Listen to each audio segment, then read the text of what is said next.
Hello everybody, and here's another video of a controller concept that we have for the Commodore 64. And one of our main goals is to have this be 100% backward compatible with the existing controllers out there, which is the one button joystick that everybody sees out there. Um, and we're going to go into how like some of this came about from looking at Atari 2600 and how we would want to have more compatibility with more buttons and so on. So let's go ahead and just get into this, and let me go ahead and switch over to the very first slide here. And right here, you can see the standard controller for an Atari-based system, which shows a DB9 connector, which uses pins 1 through 4 for directional movement, and pin 6 for the fire button. Pin 8 is the ground button. Well, I shouldn't say button, but the ground line, which actually provides the ground so that everything can register. So as you can see, there you go. There's that nice layout. Of course, you could see there are a couple pins not used, which would be 5, 7, and 9. And this is quite important. So let's go ahead and move on to the next slide to really show what those pins are used for. Okay, now as you can see here, you have to look at it. This is basically what is used for analog game paddles. Um, the Atari 2600 had them, so did the Commodore 64. It was a little churn knob with buttons on the side, and that's what you would use. Here you can see what the other three pins were, which was 5, 7, and 9. As you can see here, pin 5 was used for a y-axis, while pin 9 was used for an x-axis. While pin 7 provide the positive 5 volt DC for the pot itself, which is which basically allows you to, go ahead and spin around and have different values and so on. So these pots were basically used to in a few games. There's a few games out there that used it. Not too many did use them, but there are a few out there. Each controller port supported 2 controllers, so you could have up to 4 controllers at one time. Um, but unfortunately, you know, again, not too many games used it. I guess the best notable game you could think of that anybody can think of would be Breakout, which allowed you to move a paddle back and forth and bounce a ball up and so on. There are a couple other ones out there, but I don't know all of them. So basically, what we want to go ahead and do is use that concept of this potentiometer and go ahead and add more buttons. So let's go ahead and explain that a little further. So as you can see, here's how a pot works in general. A wiper moves on a resistance track where the resistance values are changed. For example, the plus 5 volt pin 7 would connect into the track via lug 1, while the ground would actually connect to pin 8, which would connect on lug 3 here at the end. Now, lug 2 would connect to pin 5 or 9, depending on which axis you wish to control, either the X or the Y axis. And when you move the wiper back and forth on that resistance track, basically the value would change. You would have a Commodore used a 500K pot, while I believe Atari used a 1 meg pot or something towards that line. So basically the values are a little different, but it's the same principle, and they had pretty much the same compatibility, all in all. So let's go back to The main layout, since you actually see this is how the pot works, and we want to go ahead and really show this now. Now, in the Commodore 64, resistance or the two inputs are, read by the SID chip. So basically, the X and Y axis are read by the SID chip. In this diagram, you show how you can basically the C64. Let's go ahead and break that down. They basically use a multiplexing to have two paddles on one controller, which gave everybody, of course, four paddles. That multiplexing mode basically kind of switched back and forth to read the ports, so it creates like this weird little space. So it's kind of a little odd thing. But in more modern systems, like say the PlayStation 4, for example, the X and Y axis are used for like maybe one of the thumbsticks. But we aren't here to talk about that, so let's see how we can use the analogs to actually create more buttons for your C64.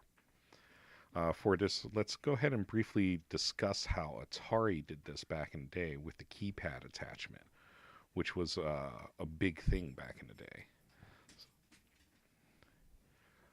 Here goes the keypad attachment. Here you can see how the pinout diagram for the 2600 keypad controller worked.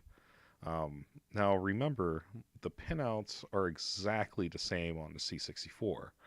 As you can see, the keypad supports 12 buttons and connects to the pot lines on pins 5 and 9. But sadly, even though this has the right amount of inputs, we want to use it for a controller. Basically, other notable examples of a 12 input controller device are, for example, the SNES. This controller does, however, operate on a totally different principle than the C64 controller. But that's the amount of buttons that we would want to have in the future. So let's go back to our second slide, which we can explain better the backward compatibility and yet the forward compatibility without having to create a custom controller for use in the game. Because one of the major problems a lot of people are who want more buttons, they sacrifice backward compatibility.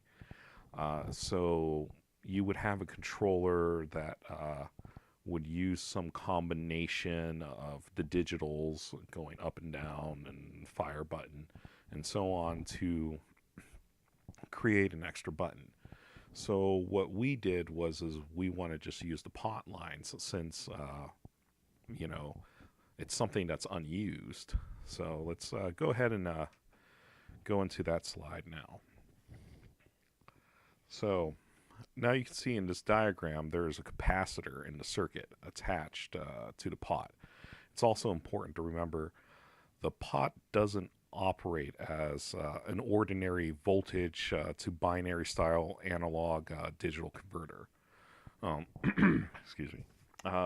So you do not read voltages. That's one of the big things. A lot of people believe that they would read voltages. You don't. The SID chip will read everything as ohms. So as the capacitors charge up and discharge, the SID chip would interpret that signal and assign a value of 0 to 255, I believe it is. So basically what we wanted to go ahead and do was understand how that works. Basically, the pot itself is a 500k ohm pot. So as you twist the knob or change the value of the resistance, basically you changed how many ohms are being read. So basically, you could have 1,000 ohms, 2,000 ohms, 3,000 ohms, 4,000, and so on. And this would translate into programming. The SID chip would translate it into a value of between 0 to 255. Now, that operates on whatever axis you use. Now, it's important to remember that the SID chip scans around 2,000 times per second for input from the pot line. And then it kind of switches over to the other port and cycles, depending on if you're going to be using multiple pot lines. But the SID times this charging process and discharges the capacitors for the next measurement. And using the results from the reported value, that's how you get the value of 0 to 255, that number I mentioned earlier. This is a very important number. So you guys have to constantly remember this portion of it. So in theory, we can use this to create a very simple design of a controller with additional buttons. We keep the existing directional pad, right? And we keep the existing fire button. But what we're going to do is all our additional buttons will be added through the pot lines. So retro developers can create new titles that just use these standardized values of resistance that we'll come up with. And when they make a new game, guess what? They have more buttons, or they can also create their game to use a classic one-button controller still and not have any type of incompatibility issues. Basically, what we're trying to do is make a nice standard multi-button controller.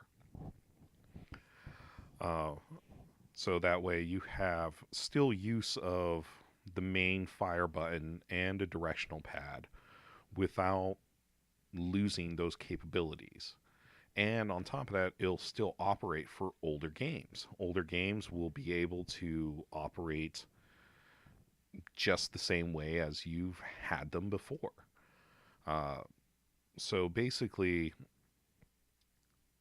you're getting more bang for the buck here. Basically, a controller that can be used for all your old games, but hopefully we can come up with a standard that all current retro developers out there can just say, hey, we're going to use this as the standard, and everybody could start manufacturing controllers based off of this standard and continue to move on.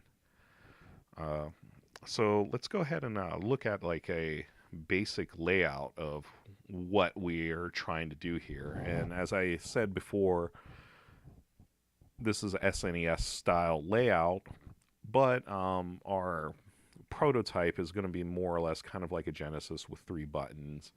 We're going to test it as we go, probably do something along the lines of an NES where there's only 3 additional buttons that we would have to use.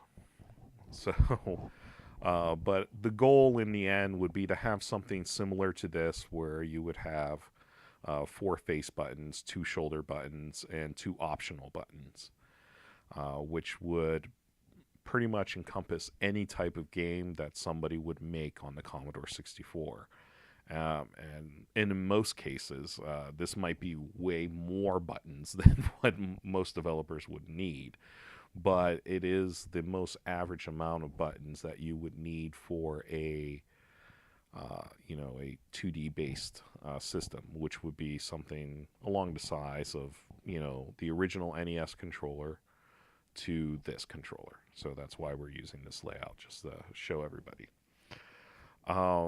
So that's basically our main goal here. So let's go ahead and let's break down what you're seeing here right now. Basically, for now, what we're doing is we're focusing on port 1 of the actual Commodore 64, and we're going to test port 2 eventually. and start working on that point. Again, this is the reason why we're going to do this in this manner is because eventually we have to worry about multiplexing and see what we can do with multiplexing and how it works, because the SID chip reads the values in a cycle, and that cycle's pretty quick, but it's a little different than how most are done. Most controllers are done. Well, then again, it's kind of similar how an NES controller works. You have one bit that goes through, and then that bit is read, and that button is being pushed. We're kind of doing the same thing, but we're doing it through pot lines. Um, our big problem would be the multiplexing, because the keyboard and the controller ports, they're all tied in together. So sometimes there creates a little bit of a problem because the keyboard would basically shut off for a cycle. But if you have a multi-button controller, you're not really going to be using the keyboard.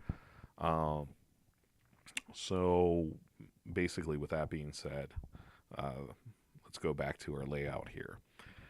Um, so the SID chip will read the values from here. And as you can see here, up is pin 1, left is pin 3, down is pin 2, and so on. So as you can see on the D-pad, that's the original pin outs for your standard joystick, which is fine. And if you go over and you look at this little yellow button, that's pin 6. That's the original fire button. So now this controller is 100% backward compatible now. So you can use this on any existing game. It's just now these additional buttons, that's where everything gets a little different in this project. As you can see, our first optional button on the left-hand side goes to pin 3 on the x-axis. We're going to use a 1k ohm resistance value. That's going to be static, so it will give us a certain value. All the time, when that button is pushed, you'll always get the 1k ohm resistance value every single time. Just like the next button next to it, the optional button on the right has pin 4 on the y-axis, 1k ohm resistance value also. Now the reason why we did that is because, we could read 2 axes at the same time, which is kind of a nice thing. But the reason why we did that specifically is because people might press 2 buttons, and there might be button combinations by developers. As you can see, the green and red buttons are pin 3 and pin 4, so they're 2 different axis values. So you can have these weird button combinations where you hold down yellow and green, and that's some sort of, somebody can make that a super move in the game. Who knows? It allows you to have more button combinations. The blue button we've placed there, and we pretty much said it could be unused, or it could be on pin 3 x-axis at a 4K ohm value.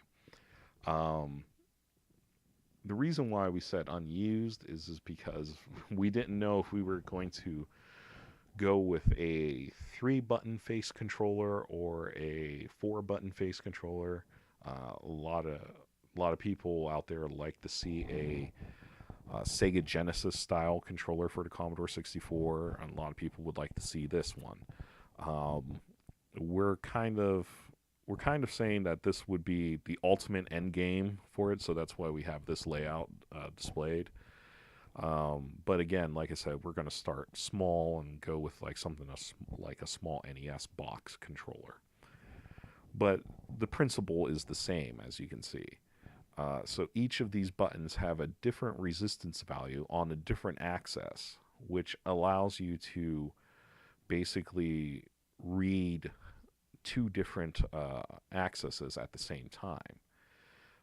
For instance, like the shoulder buttons, the left and right shoulder buttons on top. A lot of games for now, you would hold both of those, like the left and the right button, and you would hold them down to do some sort of fancy something, some sort of thing in the game. Now, because you have them on two separate access for the same port, you can do that because it would read X is at, this value and Y is at this value. And if X and Y are at this value, then perform this action. So as you can see, the programmers could get really into this and have a lot of fun with it. And we really hope that they do. So basically, that's where we want to go with this. This is just a quick rundown of the prototype model. I hope you're interested in our project. And if you have any input, feel free to leave us some comments. And if please like and subscribe to the channel and turn on notifications for updates. We would love to do more videos like this and help support the channel. So hopefully I'll see you next time, and we'll have another update on this little project that we're working on. And I'd like to send out a shout out to some of the other people in the retro gaming community and the retro vintage computing community out there that basically said, it would be great to have a multi-button controller. And we started talking with a bunch of different people, and one of the main guy basically behind the Commodore 64 OS that's being rebuilt, and he loved the idea of this, and I can't wait to hear his feedback on this also. So I open it up to you guys and see what you guys think about this. And like I said, what we want to go ahead and do, the main goal of this is to come up with a standardized system so that everybody can use it across the board, and we can construct controllers based off of that. And again, thank you for watching this quick video, and feel free to, again, like and subscribe. I'll see you next time. Thank you.